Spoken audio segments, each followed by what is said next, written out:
la gente se aburrió y uno salió completamente eufórico. Eso tiene que ver con cómo hay un reconocimiento en ese símbolo. Esos símbolos, además, conecta con lo macro y lo micro. De hecho, cuando estamos hablando del mundo simbólico, estamos hablando de cómo yo puedo explicar el universo, el cosmos, con el microcosmos, con un pequeño detalle. Nosotros podemos, por ejemplo, con el mar, reconstruir toda cantidad enorme de mitos alrededor de aventuras y del mar. Yo puedo reconstruir con la paloma como símbolo características del arquetipo de Afrodita. Yo puedo reconstruir con el águila, ¿ok? Que es el animal de Zeus, características del arquetipo del padre. Y así, con un pequeño detalle, el símbolo nos amplifica y abre un mundo enorme. Además, el símbolo aparece como una epifanía, o sea, una idea nueva que surge de dentro desde el contacto con él. Esa epifanía es lo que en Venezuela decimos una caída del ocho. Una epifanía es una iluminación que de pronto, ¡puf! No, el símbolo, no, el símbolo la genera dentro de nuestra alma, dentro de nuestra psique, y gracias a ella nosotros podemos operar estos conceptos abstractos. Son eternos, los símbolos son eternos y están vivos y se revisten de varias formas, se duermen, pero están ahí. Entonces, un mitólogo súper famoso como Joseph Campbell podría estar hablando del mito del héroe. Y yo sé que muchos tal vez en la actualidad no leyeron, no leyeron la Odisea o no pasaron por todos los héroes griegos, pero cuando ves una película del universo cinematográfico de Marvel, estás viendo el mito del héroe. Ese mito del héroe se reviste de universo cinematográfico de Marvel, pero también se puede revestir de una novela, se puede revestir de un mito en una religión, se puede revestir de cualquier forma, porque, como les digo, son eternos. Y desde esa eternidad, nosotros la vamos a conseguir en muchísimos panteones. Entonces, vamos a ver que hay mitos y hay símbolos que se van a repetir desde la época de los sumerios, los caldeos, los babilónicos, vamos a tenerlos en el Antiguo Testamento, en el Nuevo Testamento, los vamos a tener en diferentes tradiciones de diferentes lugares, desde la India, pasando por el budismo, los egipcios, los nórdicos, y todo esto nos permite a nosotros entender que, es la siguiente parte de esta historia, existe un inconsciente, que es lo que Jung llama inconsciente colectivo, donde todos estos símbolos están, donde todos estos arquetipos existen, y a través de la imagen me puedo conectar con ellos y me van a incitar a la participación. ¿Y qué es eso de incitar a la participación? Bueno, que cuando yo estoy en contacto frente a un símbolo, ese símbolo me llama a participar. Eso que está ahí es la carta de los enamorados, del tarot de Rider-Waite, y es una imagen arquetípica que habla sobre el paraíso perdido. Entonces tenemos ahí a Adán y a Eva, tenemos el árbol del conocimiento y el árbol de la vida, y tenemos atrás un ángel. La imagen del paraíso perdido, el símbolo, el paraíso perdido como arquetipo, es regalo de una cantidad enorme de contenido que no identifica en el paraíso perdido es siendo expulsado del paraíso, valga la redundancia. Pero también nosotros lo experimentamos cuando nos vamos cuando terminamos la universidad, y comenzamos a recordar con añoranza la época de la universidad. Con todo y que nosotros en la universidad queríamos graduarnos para irnos rápido. Comenzamos a ver con añoranza nuestra infancia. Comenzamos a ver nuestra infancia como el paraíso perdido, el país como el paraíso perdido, la relación como el paraíso perdido, porque es algo que de nuevo está dentro de nuestra psique. Y bueno, parte también como del proceso de nuestra alma, pasa por recuperar eso que está perdido y el símbolo nos ayuda a poder recuperarlo, porque hay una necesidad de participar con ese símbolo. Para Jung, aquí para hablar de arquetipos, todos nosotros tenemos un inconsciente personal, que es todo lo que nos ha pasado en nuestra vida, y algo llamado inconsciente colectivo, que es el inconsciente que todos nosotros compartimos. En el inconsciente colectivo nosotros vamos a conseguir imágenes, que ya hablamos de qué son las imágenes, símbolos y mitos que nos permiten acercarnos a los arquetipos. Entonces, un arquetipo va a contener dentro de sí una enorme cantidad de información que yo voy a necesitar decodificar para poder entender. Y además los arquetipos se manifiestan a nivel personal y a nivel colectivo. Nosotros, por ejemplo, vemos que en algunos lados los políticos o el approach que tienen el pueblo frente a sus políticos es como si encarnaran el arquetipo del Mesías, ¿no? Vamos a votar por este tipo y este tipo nos va a salvar el país, va a salvar la vida, nos va a salvar la vida, me va a dar cosas, etc. Y desde ese lugar del Mesías, pues a veces nosotros proyectamos en el político al padre, a la madre, al guerrero, etcétera, y toda esa conexión ocurre a nivel inconsciente. Y de hecho, uno escucha a veces el discurso de las personas hablando en la calle y dicen, no, es que tal político para mí fue un padre, o él para mí es una madre, o él me va a cuidar. Todo esto me habla de esa conexión inconsciente que hay. Y cuando uno comienza a revisar, que bueno, fue precisamente el trabajo que hizo Jung, entre muchos otros post-jungianos y también mitólogos, de pasearse por muchos panteones. O sea, se dieron cuenta que existe el arquetipo del padre dentro del Antiguo Testamento, pero también existe en la mitología griega, en la mitología nórdica, en la mitología egipcia, en todas las mitologías, y todos estos arquetipos del padre, aunque tienen mitos aparentemente diferentes, dibujan lo mismo. Esta figura de pone orden, es estratega, estructura, provee, etcétera, etcétera. Y esto nosotros lo vemos a todo nivel. Arquetipo, para poder definirla, arque quiere decir principio, origen, y tipo quiere decir modelo. Entonces, nosotros estamos hablando de un modelo originario cuando nos acercamos al arquetipo. Decimos que ocurre la constelación, o sea, la aparición del arquetipo, cuando tenemos un grupo de contenidos psíquicos que son unidos por él. Entonces, si yo, por ejemplo, digo, tengo a estos dos personajes que están teniendo una relación a escondidas. Sabemos que no pueden estar juntos. Sabemos que lo que hacen es prohibido. Sabemos que ambos sienten una pasión irrefrenable cada vez que están juntos, pero sabemos que ellos no pueden casarse.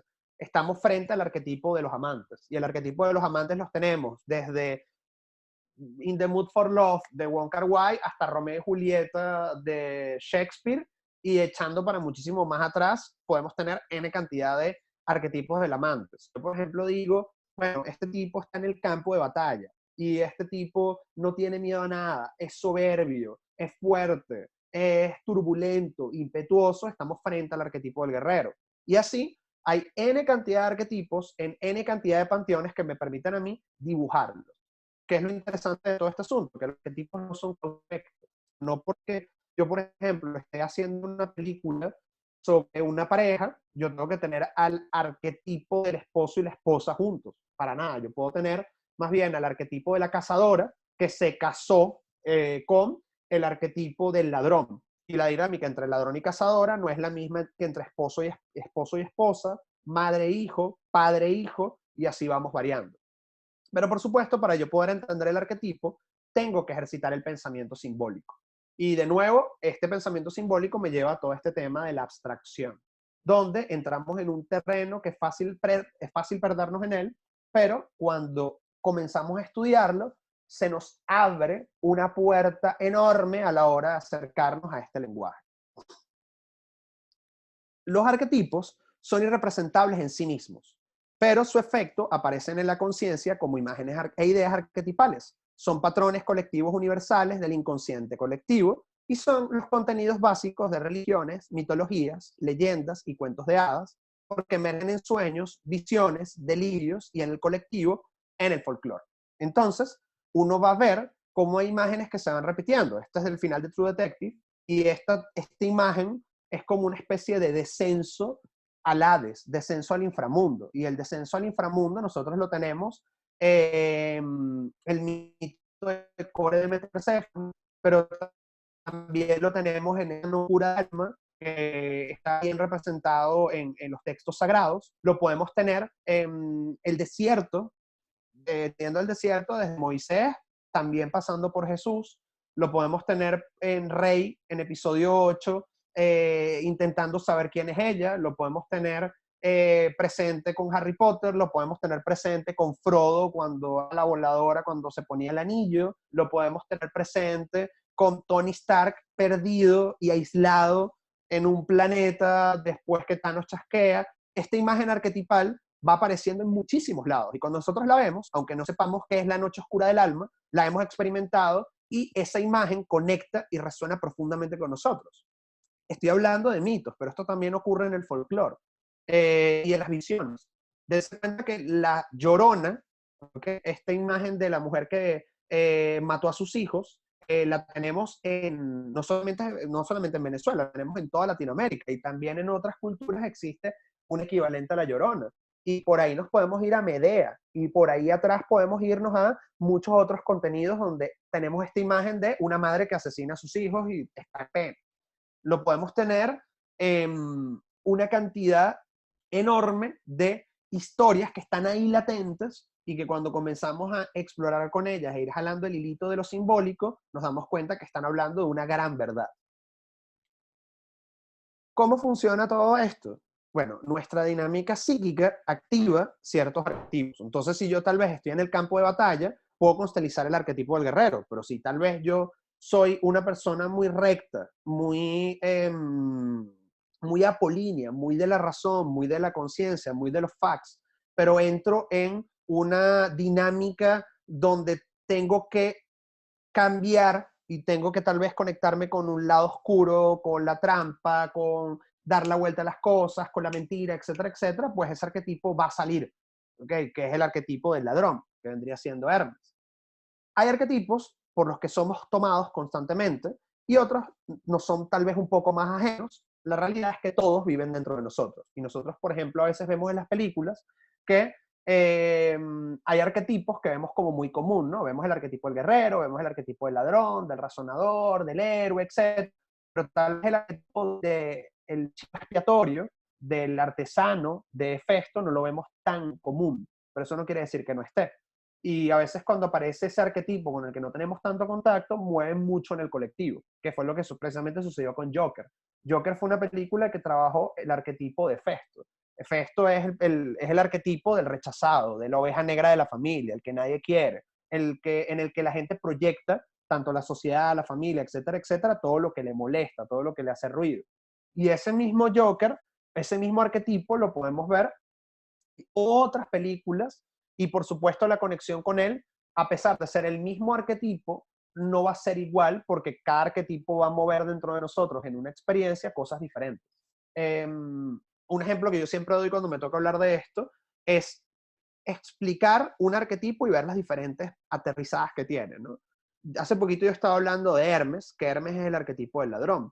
¿Qué características tiene el arquetipo del ladrón? Bueno, muchas, pero para hablar básicamente de unas para poder identificarlas. Bueno, el ladrón se mueve entre la noche y el día, se mueve entre la luz y la oscuridad, entre el bien y el mal. El ladrón engaña, suave, el ladrón es difícil de atrapar, el ladrón es difícil de atrapar físicamente y difícil de atrapar mentalmente, porque es ágil a nivel mental. El ladrón no sabes con quién está. El ladrón no sabes por dónde te puede salir. Todas estas características son las que, por ejemplo, tiene Hermes dentro de la mitología griega, pero también tiene Loki en la mitología nórdica, pero también tiene Thoth en la mitología egipcia. Eh, y también nosotros nos damos cuenta que estas tres deidades no son las mismas, pero comparten la misma raíz arquetipal. Y yo, por ejemplo, podría hablar de estas características que les acabo de dar y decir, bueno, este numerito lo tiene Aladdin. Y Aladdin tiene este número, pero también lo tiene Saul Goodman de Breaking Bad. Pero también lo tiene Flynn Rider de Enredados. También lo tiene Maui de Moana. Y también lo tiene Littlefinger y Lord Varys en Juego de Tronos. Y también lo tiene Ant-Man, y también lo tiene Loki del universo cinematográfico de Marvel, y también lo tienen casi todos los personajes de Guy Ritchie, porque Guy Ritchie es un tipo que trabaja muchísimo con el arquetipo del ladrón, pero dense cuenta que alguien en su sano juicio les pregunta en la calle, miren, no sé, cuéntame algo, y tú le dices, bueno, ¿tú sabías que Aladdin y Littlefinger son la misma persona? Les van a ver como unos locos, porque nada que ver, pero tienen la misma raíz arquetipal. Y esa misma raíz arquetipal lo que hace que nosotros conozcamos a estos 5 o 6 personajes en diferentes historias, los asimilemos de forma diferente, porque el arquetipo nos está moviendo diferentes teclas. Como les digo, estos arquetipos son abstractos y solo los entendemos desde los mitos. ¿Y cuáles son los mitos? Bueno, no solamente estoy hablando de los mitos griegos, estoy hablando de los mitos que nosotros estamos construyendo con nuestras historias, con nuestras imágenes y con nuestra narrativa. De hecho, en redes sociales, yo tengo rato haciendo un ejercicio, que por cierto voy a retomar ahorita en cuarentena, que es que estoy tomando diferentes series, películas. Ya lo hice con Breaking Bad, lo hice con el universo cinematográfico de Marvel, lo hice con Juego de Tronos, lo dejé a mitad de camino con Star Wars, que tengo que retomarlo, en cómo nosotros podemos ver estos arquetipos en las diferentes experiencias. Entonces, bueno, como les digo, yo hablaba de Hermes en Saul Goodman, de Breaking Bad, pero también estoy hablando de Hermes en Han Solo en Star Wars, y también estoy hablando de Hermes el arquetipo del ladrón, con Littlefinger y Lord Varys. Pero también puedo estar hablando de Hermes con los gemelos Weasley en Harry Potter, y también puedo estar hablando de, etcétera. Y cada uno de ellos, aunque son el mismo arquetipo, van a tener mitos diferentes. Al conocer el mito, se conoce el origen de las cosas. No se trata de un conocimiento exterior y abstracto, sino de uno que se vive. Porque cuando uno comienza a ver estos personajes, tú dices, wow, yo conozco gente así. Wow, yo soy así. Mi primo es así. Mi hermana es así. Mi mejor amigo es así. Y automáticamente la conexión que se establece es real y es empática. Y por eso uno siente fascinación por ciertos personajes o detesta ciertos personajes. Toda esta dinámica, por supuesto, es inconsciente, pero gracias a ella, nosotros podemos darle forma a nuestros procesos.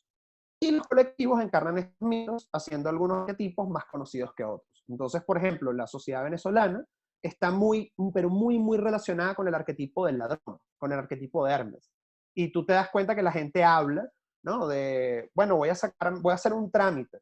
Hablo del venezolano, pero realmente el arquetipo de Hermes está muy presente en Latinoamérica y en Europa, específicamente en España y en Italia. Entonces tú te das cuenta cómo alguien va a ir a un ministerio público y tal vez, bueno, yo tengo un amigo que me puede hacer el trámite, mientras que hay otras sociedades, por hablar de la norteamericana, que son más apolíneas ateneicas, o sea, más de la norma, más del deber ser, y les cuesta entender o les cuesta conectar más con este tipo de contenido a nivel arquetipal. Los arquetipos, al igual que el símbolo, van a tener un lado luminoso y un lado oscuro. A veces vivimos ambos, otras veces solamente un lado. Entonces yo puedo tener a la madre que nutre, cuida, protege, da sustento psíquico, pero también puedo tener a la madre castrante, manipuladora, devoradora, etc. Y las dos cosas pueden estar viviendo nosotros. Cada vez que veo el ejemplo de la madre, es el mejor ejemplo, o sea, me gusta dar este ejemplo porque es muy real.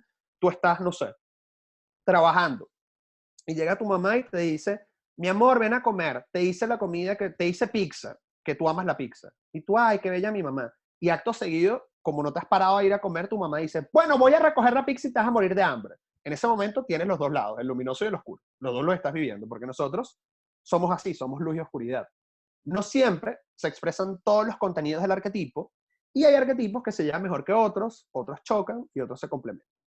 Y una frase que me parece que es demoledora es que el mito que vemos es el mundo en el que estamos. Entonces, muchas veces nos damos cuenta cómo hay sociedades que están encarnando ciertos mitos y cómo esas sociedades están encarnando ciertos mitos, vemos ciertos arquetipos que tienen mayor preponderancia o que conectan mejor a nivel colectivo y personal. El mito nos sirve para entender cómo se expresa, ya estoy terminando para que podamos arrancar con la onda de las preguntas, en cómo se expresa el arquetipo, pero extraerse, porque cuando ustedes comiencen a leer de mitos, van a decir, bueno, Zeus se transformó en un águila, y Zeus se transformó en humano, y Zeus se transformó en no sé qué, y tú dices, bueno, pero ¿para qué me dicen esto? Cuando yo comienzo a abstraerme, comienzo a entender que, bueno, cuando Zeus se transforma, quiere decir que Zeus tiene la capacidad de mimetizarse. Y las personas que tienen características de Zeus tienen la posibilidad de mimetizarse para hacer alianzas, para poder convencer personas, para poder planificar, etcétera, etcétera. Hay varios mitos que explican las cosas, ¿ok? Lo importante es la luz que trae cada uno al arquetipo. Entonces, no hay como una historia oficial de mitos. Y eso me pasa mucho cuando doy clases de arquetipos que, no sé, estoy hablando de cómo nace Dioniso, pero es que resulta que hay 3 mitos que explican cómo nace Dioniso. Entonces, uno dicen que es de un origen semidivino, otros dicen que es de un origen del inframundo, otros dicen otras cosas, pero lo importante es que Dionisos sigue siendo el dios de la emoción. No importa si es mitad humano, mitad divino, o mitad demonio, mitad inframundo, mitad... Eso es lo de menos. Y no todos tienen su equivalente en otros panteones, pero siempre hay conexiones entre unos y otros. Como les digo, Loki, Thoth y Hermes son el arquetipo del mensajero, pero no podemos decir que son los mismos dioses porque, bueno, dentro de Hermes hay una conexión más relacionada con el ir y venir, mientras que con Thoth hay una conexión más relacionada con la escritura y con el cuidado de los textos sagrados, mientras que con Loki hay más características del lado lúdico y, si se quiere, del lado malvado.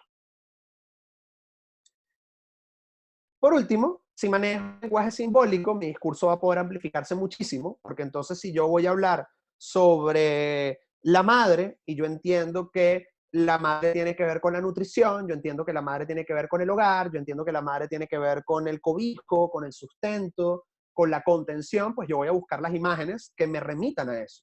Ese fotograma, por ejemplo, que está ahí es de una película espectacular de Paul Thomas Anderson que se llama The Master, y es una imagen de locura. Y tú ves que sin necesidad de saber de arquetipos o de símbolos, es una imagen que remite a la locura. O sea, tengo una persona que pareciera que tuviese la mente zambullida en el agua, en el mar, en un mar turbulento. Y ya habíamos hablado que el mar, entre muchas otras cosas que simboliza, también simboliza el inconsciente. ¿Y por qué el inconsciente? Bueno, porque en el mar conseguimos monstruos, no podemos llegar hasta el fondo del mar. O sea, hay una cantidad enorme de misterios que están en el fondo del mar y que no sabemos. Y hay un paralelismo clarísimo con el inconsciente desde ese lugar. Si manejo el lenguaje arquetipal, puedo comunicar de manera más clara, tanto de forma narrativa como estética, el discurso que quiero contar. Y por último, los arquetipos nos dan insights. ¿Y qué es un insight? Bueno, una verdad que automáticamente me conecta a nivel empático con el discurso. O sea, cuando yo digo, bueno, pero es que los guerreros no piensan, los guerreros se lanzan al campo de batalla y a veces no tienen la planificación y la estrategia de pensar en el daño que van a hacer. Alguien que esté conectado con el arquetipo del guerrero va a decir, oye, es verdad, nosotros los guerreros somos impulsivos. O cuando alguien dice, bueno, los Apolo o las personas que son como muy razonadoras, a veces son tan razonadoras que no salen de su cajita de construcción mental y todo lo quieren teorizar y todo lo quieren aterrizar a algo que puedan explicar.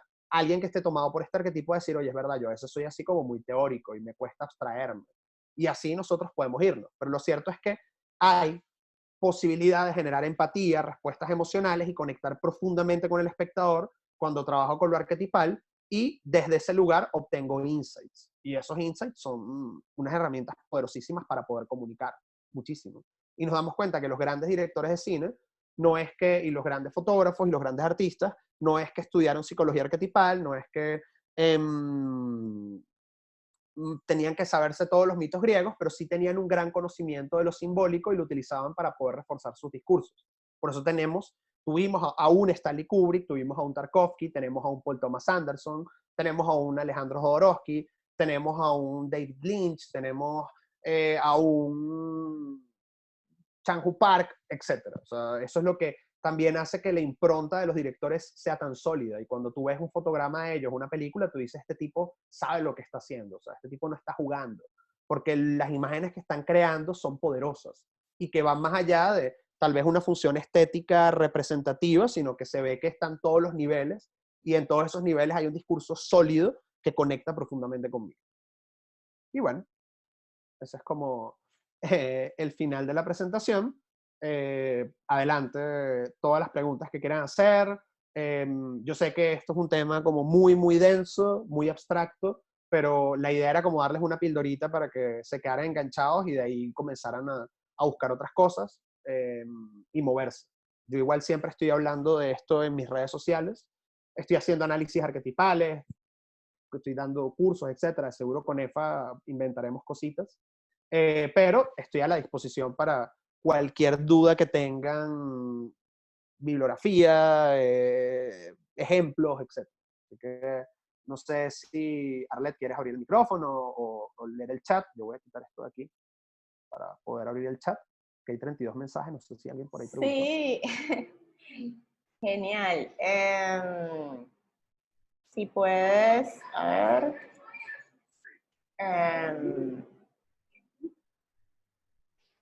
eso, dejar de compartir la pantalla para vernos, estará genial. Okay. Bueno, muchísimas gracias. Bueno, viene la parte más fina, que es la de las preguntas. Pueden escribirlas en el chat o pueden levantar como la manito y abrir su micrófono y preguntar. Pero bueno, esta es la parte más sabrosa. Por ahí decía Miguel que esto era una clase de desarrollo de personajes, guión, arte, vestuario. Claro, claro, claro, total. La cabeza, ¿no? Y justamente desde que empecé lo de las preguntas y respuestas, había varias cositas que anoté, ¿no?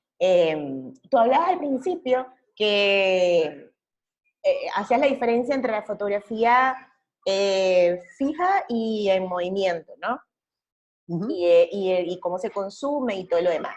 Y justamente yo un poco me puse a reflexionar acerca de que la fotografía más contemporánea más discursiva, es más narrativa, es decir, en algún momento de la historia de la fotografía, esta pasión por el single, por la foto única, contemplativa, probablemente fue migrando a lo narrativo, a lo discursivo, y entonces encontramos cuerpos de trabajo enteros, a diferencia de una sola foto, ¿no?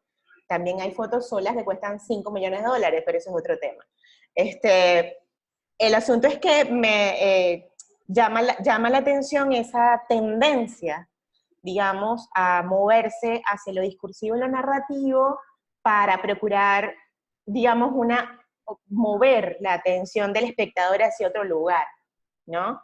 Entonces, como fotógrafa, digamos, apasionada del cine también, no tanto como Aglaya, pero sí me gusta mucho el cine, bueno, me pareció súper interesante eso, ¿no? Otra cosa, cuando hablaste de la imagen fantasma, justamente en el EFA Café pasado, yo hablaba de la estética de la desaparición, que es lo que hoy día ocurre y que es un libro, me vino por la lectura de un libro de Paul Virillo, que es un filósofo italiano, que desarrolló toda una tesis alrededor de que estamos desapareciendo, es decir, de que todo es tan rápido que, que termina desapareciendo, todo es completamente efímero, ¿no? Muy interesante eso, y entonces, digamos, es como reafirmar un poco lo que también estuvimos hablando en el EFA Café pasado, cuando hablamos de la cotidianidad y todo lo demás. Y por último, comentarte que justamente creo que hay varias personas, bueno, creo que está Vero conectada, o ya probablemente salió, pero estamos justamente acá en Buenos Aires haciendo una residencia escénica, que yo estudio actuación también, además de ser fotógrafa, en donde tenemos que desarrollar nuestros personajes a partir de un texto que es bastante abstracto, ¿no? Y estamos justamente empezando con el estudio de los arquetipos, para como identificar los arquetipos en cada uno de ellos, porque eso es una obra que está escrita sin personajes. Y es una obra, es dramaturgia, es una obra de teatro, pero no tiene personajes. Y cada actor tiene que hacer dramaturgia de su personaje y crearlo a partir de todo esto. Entonces, te comprenderás que todo lo que dijiste fue como una maravilla para lo Qué para lo bien. que estamos haciendo, ¿no? Es algo completamente diferente, es una obra que no tiene estructura y que la dramaturgia y el guión real va a ser construido por los propios actores en función de la investigación. Entonces, ¡puf! Volamos. Claro, claro, por supuesto. De Este, por hecho, ahí, em, ujú. De hecho, más allá de ser una herramienta para escribir y para hacer imágenes, etcétera, por ejemplo, yo como director trabajo con los actores cuando los voy a dirigir con arquetipos. O sea, como que vamos a decir que la primera sesión para trabajar con ellos es vamos a sentarnos y les voy a echar el cuento. Mira, tu personaje tiene estas características y le digo, mira, y lee este mito, y ve esta película, y mira esta serie, y mira no sé qué, y eso permite que las personas puedan conectar con el arquetipo a diferentes niveles, ¿no? No es lo mismo el arquetipo de la esposa, era, vivirlo o verlo reflejado en una película de los años 50, cuando una mujer se divorciaba y era mancillada, a, por ejemplo, hoy en la actualidad, o cómo se vivía en la tragedia griega. O sea, el arquetipo, como les había puesto por ahí, siempre va a ser la misma base, pero se va revitalizando. Es cómo se vive en el presente. Y es sabrosísimo porque cada quien va a ver cómo cacha el arquetipo más fácil desde un panteón y desde otro lado. O sea, me ha pasado mucho en clases que yo siempre hablo de los mitos griegos y después comienzo a hablar de películas y hay personas que me dicen, oye, no entendí tal arquetipo hasta que me diste el ejemplo de tal película. Y lo entendí clarito, o sea, lo vi clarito. Entonces, siempre hay como una posibilidad. Claro, y algo interesante de eso es el tema de la comprensión del arquetipo dependiendo de tus circunstancias, o sea, y del lugar en donde estás, ¿no? Claro. ¿Qué es lo que está pasando, ¿no? Y lo otro que también fue maravilloso fue lo de que todos los arquetipos tienen su lado oscuro y su lado luminoso. Y es como, eso es maravilloso, porque entonces cuando, digo, yo porque estoy aquí explotada con, justamente mi tarea de esta semana es que tengo que crear mi personaje. Y claro, tenemos que ir de un texto súper, digamos, poético, abstracto, a llevarlo a una construcción tradicional de personaje, pero que lo tiene que hacer con uno de nosotros. Entonces, cuando lees de arquetipos, normalmente, bueno, tú dices, no, esto no es, no, esto no es, no, esto no es, pero resulta que si comprendes que tienes un lado A y un lado B de cada uno de ellos, entonces se te amplía muchísimo la visión y es wow, súper interesante. Y te alejas del discurso que muchas veces caemos maniqueísta de bien y mal, sino que entendemos que dentro de nosotros está el bien y el mal, listo. O sea, es algo sencillo y además qué es bien y qué es mal, ¿no? Porque también todo depende de un contexto. Cuando yo, por ejemplo, tengo que hablar de la sombra, cuando estoy dando clases de arquetipos, yo pongo un ejemplo que además es clarísimo, ¿no? Tal vez para un matón es positivo no tener conexiones emocionales, estar desligado de la gente, no tener empatía, etc. Y para un matón puede ser mortal, tal vez enamorarse y ser vulnerable, etc. Entonces, lo que para mí va a ser el lado oscuro, que es matar, robar, etcétera, etcétera, para él es su lado luminoso. Y lo que para mí es el lado luminoso, que tiene que ver con la emocionalidad, la empatía, etcétera, para él va a ser el lado oscuro. Entonces, también depende de cómo uno vive el arquetipo. Exacto. Por ahí Mauricio tiene la manito levantada, ya le vamos a dar Y también Emanuel Amorer preguntó. Emanuel Amorer y, exacto, y Yokoi también tiene una pregunta. Vamos, no sé quién levantó la mano primero, pero vamos a leer a Manuel porque lo escribió. Dice, de tu experiencia, según tus películas favoritas, ¿cuántos conflictos caben en una buena historia? ¿Y entre cuántos arquetipos? Oh my God. Ok. Bueno, primero, se supone que toda película tiene un conflicto. Y de ese conflicto base, que es la raíz de todo, nacen los otros conflictos. En Amores Perros, que es el ejemplo particular que pone Manuel, es un multiplot. Y los multiplots son varias historias que están entrelazadas por un mismo acontecimiento o en un mismo universo. Un multiplot vendría siendo Juego de Tronos. Y tú te das cuenta como cada línea narrativa dentro de Juego de Tronos tiene su conflicto base. O sea, el conflicto que, por ejemplo, tenía Jon Snow no era el mismo conflicto de Daenerys, no era el mismo conflicto de Tyrion Lannister, no era el mismo conflicto de Arya. Y lo que a veces pasa con los multiplots es que, bueno, lo que por ejemplo pasó con Juego de Tronos es que agarraron todas estas historias, las metieron en un embudo para hacer una sola línea narrativa y por eso la gente odió tanto la última temporada. Porque cambiaron la estructura narrativa de una manera violenta en detrimento del desarrollo de los personajes. Toda buena película tiene un conflicto base que es clarísimo para la gente, clarísimo. Y si ese conflicto base está bien delineado, tú puedes sacar de ahí la cantidad de conflictos que puedas. O sea, no hay un límite. Tú puedes tener una película que gira todo en torno a una sola cosa o que muchas cosas giran alrededor. Lo importante es tener claro qué es lo que vas a contar. Lo otro es que no hay tampoco un límite de arquetipos. O sea, no hay... Y ojo, cuando digo un límite de arquetipos, uno, no hay un límite de arquetipos por historia, y dos, tampoco hay un límite de arquetipos por personaje, porque todos nosotros, como les decía en la charla, somos una mezcla arquetipal. Entonces nosotros podemos tener, yo puedo tener dentro de mí el arquetipo del ladrón, y el arquetipo del padre, y el arquetipo de la madre, y el arquetipo de la cazadora, y por supuesto estos cuatro arquetipos van a poder estar interactuando en diferentes momentos de la historia. Entonces yo puedo tener a alguien como... Vamos a agarrar a alguien como... A ver, estoy aquí viendo mis películas para agarrar una referencia pop.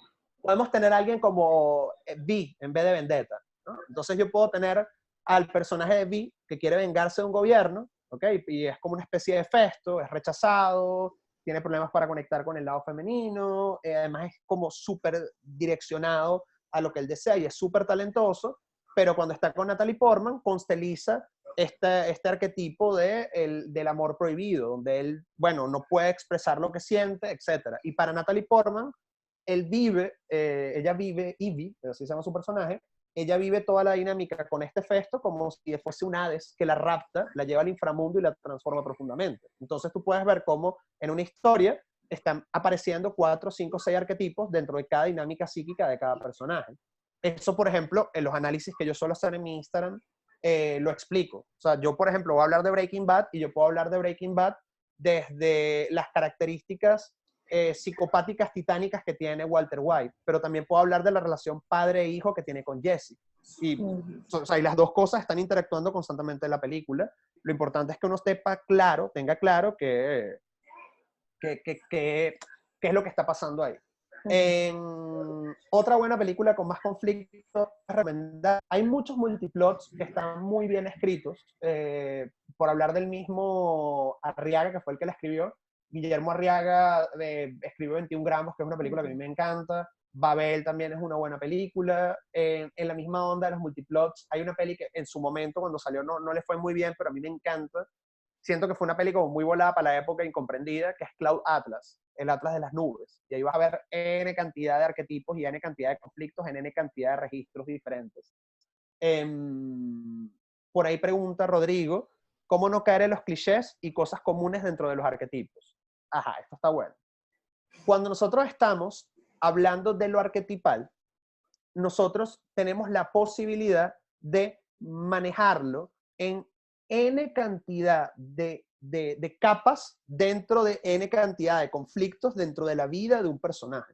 Entonces, si yo voy a hablar del arquetipo de la esposa, no necesariamente yo tengo que casar a mi personaje con una mujer y que ella sea el arquetipo de la esposa. De hecho, uno puede tener el arquetipo de la esposa en el grupo de amigos. Entonces, por ejemplo, yo tengo una relación con mi mejor amigo como si yo fuese la esposa de él. ¿Dónde estás? ¿Por qué no has llegado? Oye, quedamos en que íbamos a ir juntos al fútbol y te fuiste con tu noviecita. Quedamos en que el grupo se iba a reunir a jugar Nintendo y nos sacaste del cuerpo por andar con esta mujer que acabas de conocer. Y eso no tiene nada que ver con un bromance ni una relación homoerótica, sino que uno es tomado por el arquetipo de la esposa. Entonces, ¿cómo uno evita el cliché? Cuando no te vas a la unilateralidad, entonces solamente hablas del lado oscuro, del lado luminoso del arquetipo, porque cuando te vas solamente a un lado caes en el cliché, y lo otro es no irte a lo directo. No necesariamente tienes que ser madre para constelizar características del arquetipo de la madre. No necesariamente tienes que ser un guerrero y estar en el campo de batalla para constelizar características del arquetipo del guerrero. Ahí uno evita el cliché. Y además, bueno, también hay una gran diferencia entre el lugar común y la dinámica arquetipal. ¿Qué es el lugar común? Yo tengo una familia, entonces yo tengo, esta es la típica imagen que tenemos de las películas gringas, ¿no? Papá, mamá, hermano, hermana y el perrito. Entonces llega la mañana, están desayunando y llega, los niños están comiendo cereal, el papá llega con el maletín, le da un beso a la mamá que está cocinando y le dice, te hice el desayuno, amor. Y él le dice, lo siento, no va a poder comer, voy muy apurado al trabajo. Y se va. O sea, esto lo hemos visto 80 millones de veces en películas. Eso es un cliché. Eso es horrible. Pero es lo que no es un cliché. Que, por ejemplo, ese papá sea el que consteliza el arquetipo de la madre sea la que consteliza el arquetipo del papá, que el niño consteliza el arquetipo del guerrero y la hermanita el arquetipo del ladrón. Ahí vamos a tener una dinámica familiar completamente diferente. Entonces el papá va a llegar tarde al trabajo porque quiere que los hijos coman, el hijo ladrón va a querer zafarse y robarse más quecas que la hermanita, y la hermanita le va a caer a golpes al papá y a la mamá y al hermanito, y la mamá va a decir, bueno, pero ya se me callan, y todo el mundo se queda callado. Y esto es completamente real, que todos ustedes van a decir, chama, acabas de describir mi familia, porque así es como funciona la realidad arquetipal. Por ahí preguntó Yokoi. Comentas que los signos y símbolos son eternos, para esto debe haber trascendencia entre generaciones. Esto que dices es interesante porque siempre que pienso en signos y símbolos y arquetipos se me viene el caso de los estudios radioactivos. Estos desechos tienen una vida media de millones de años y hay una necesidad real de señalar estos residuos con signos o símbolos que trasciendan miles de generaciones y que se transmitan en lenguaje de peligro. Ajá, ojo con eso, porque una cosa es un signo y otra cosa es un símbolo. El símbolo se amplifica. El signo es una convención creada por una sociedad y ahí no hay capacidad de amplificación. O sea, el signo de radioactivo es el signo de radioactivo y tú sabes que eso es radioactivo porque, bueno, tiene unas cositas y una vez lo viste. O tú sabes que el signo universal del veneno es la calavera, porque tú la ves y tú dices, bueno, eso es un muerto, punto. Y ahí no hay más para dónde amplificar. Mientras que el símbolo ya me permite a mí otros niveles de amplificación. Vamos a darle la palabra a Mauricio. Sí, claro. Levanta esas las manitas. Sí, vale, Mauricio, por favor, abre tu micrófono para que nos digas tu. Sí, listo. Bueno, justamente es la misma pregunta que están preguntando aquí, ¿alguna bibliografía? Bueno, primero gracias por la charla, tanto a Luis como a ustedes, que como dijiste Luis, es muy introductoria, pero justamente por eso, que deja cosas como hilos sueltos.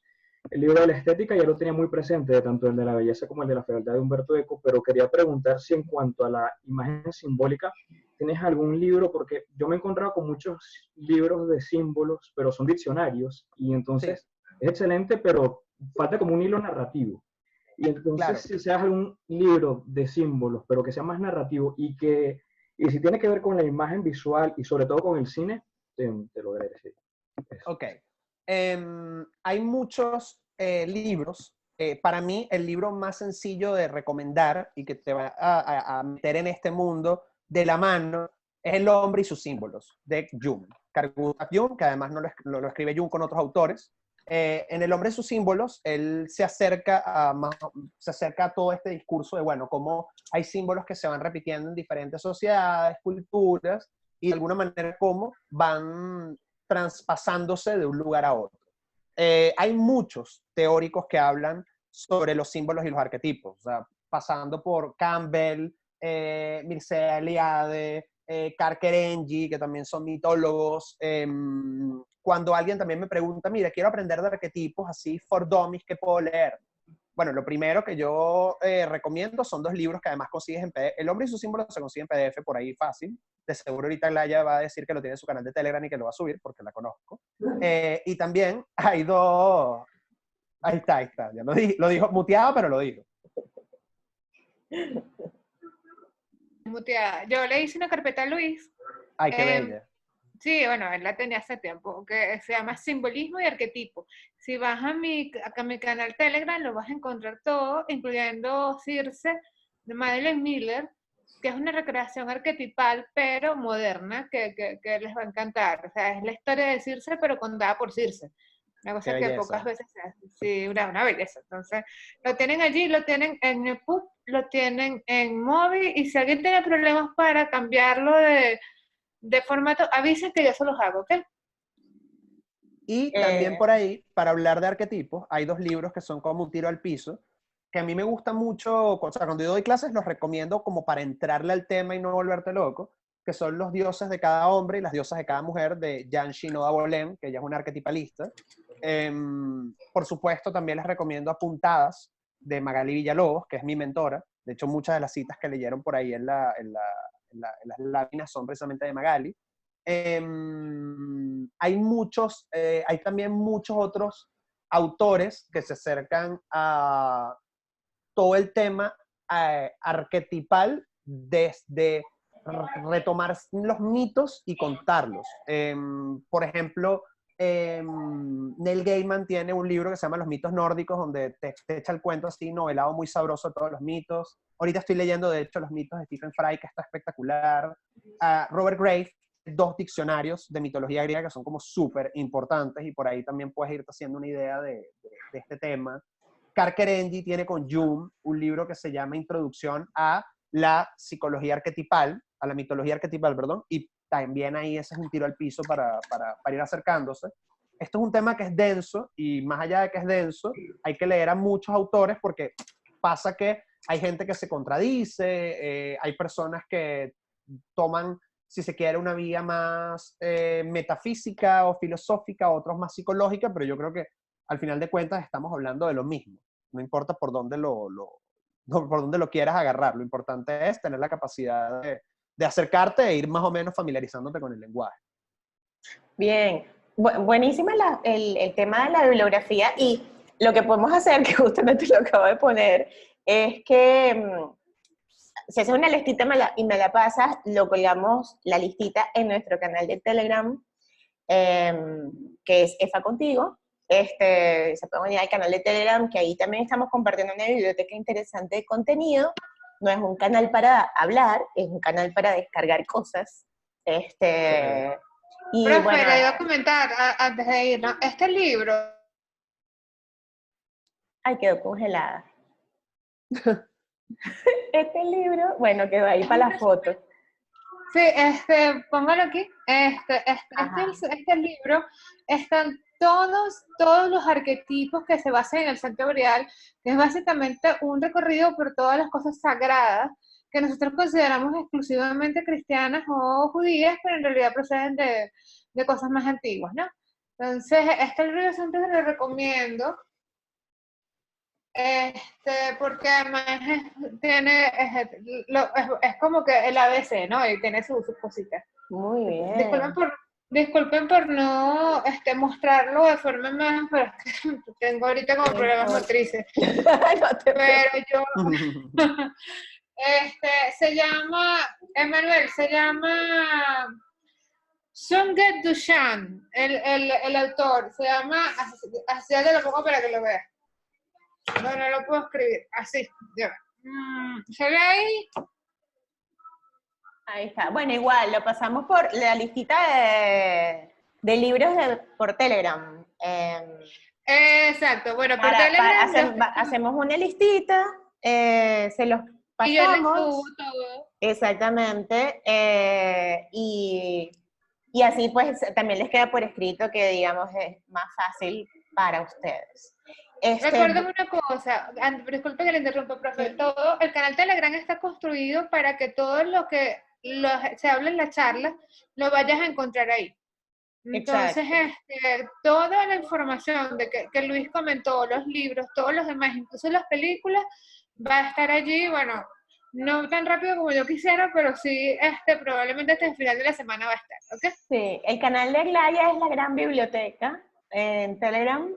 Se llama la gran biblioteca y literalmente es una gran biblioteca. Es una gran biblioteca y lo que yo puedo hacer es compartir el link del canal de Aglaya en el canal de EFA y así pueden ir al canal de ella también y bajar un montón de libros que son una maravilla. No lo podemos hacer tanto en EFA porque, bueno... porque en EFA estamos evitando que nos vean con cara de pirata. Nos andan vigilando. Como yo soy especialmente descarada en ese sentido. Pero como Aglaya es irreverente, entonces ella es nuestro canal, ella es nuestro dealer a mí me dio pena lo que me pasó hace poco. Una editorial me regaló el libro de Michelle Roche, Mala Sangre. Y más tarde la editorial mandándome lo que yo subiendo al canal. Muy bien. Pero bueno, sí, después se le pedí permiso a la editorial, me dijo que sí, que bueno, que en estos tiempos de cuarentena la gente necesita leer y les va a dar tiempo de leer, aunque sea un párrafo, un capítulo, y eso enriquece muchísimo. Claro que sí. Bueno, gente, muchísimas gracias. Les voy a pedir quienes puedan que abran sus cámaras para verles las caritas y despedirnos. A ver. Y para la foto, pues. Como para la foto. Raín, ponte tu foto. Muy bien. Todo el mundo dice, ay, Dios mío, me voy a tener que peinar. Señores, está bien, estamos en cuarentena, pero hay que hacerse un cariñito. Eso de andar todo el día en pijama, Pero ¿qué es mira, eso? Mónica, tenía como 10.000 años sin verte. Tenías Mónica, así mi un amor. Mírala ahí debajo del Tour de Raíz, Treviso. felicidades. Soy fiel, volví, soy fiel. 4.000 años, bueno, para que no El lo buen hijo sabes. siempre llega a casa. Ay, tan bella. Bueno, estoy haciendo Mónica. fotos aquí, todo el mundo viendo la camarita con bien, fotito. Y como tengo 2 pantallas, que es una maravilla, sigan ahí que hago otra fotito. Genial. Son una maravilla de verdad todos ustedes. Gracias por acompañarnos todos los martes y jueves por acá. Ay, a ver, yo quiero ver quién anda por ahí que yo conozca.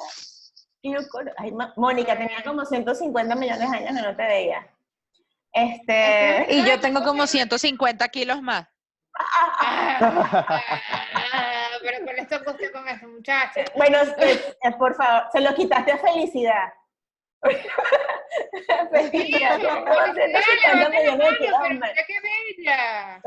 Mira, felicidad, qué linda. Emanuela Morer, este es otro También. que tenía yo como 3.000 años que no veía. Emanuela Morer, Dagne y Miguel, que se están besuqueando ahí para echarnos coco. Mira, vemos gente en cuarentena, habemos gentes que estamos solitos, ¿oyeron? Sí, ajá.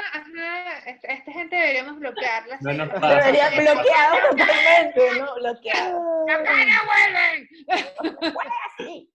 Muy bien. Bueno, gente, muchísimas gracias de verdad por estar acá. Esto está quedando grabado, va a quedar grabado el blooper de los mexicanos. Por supuesto que lo voy a poner al final. O sea, Una maravilla. es literal la manifestación del arquetipo, porque el arquetipo... Total.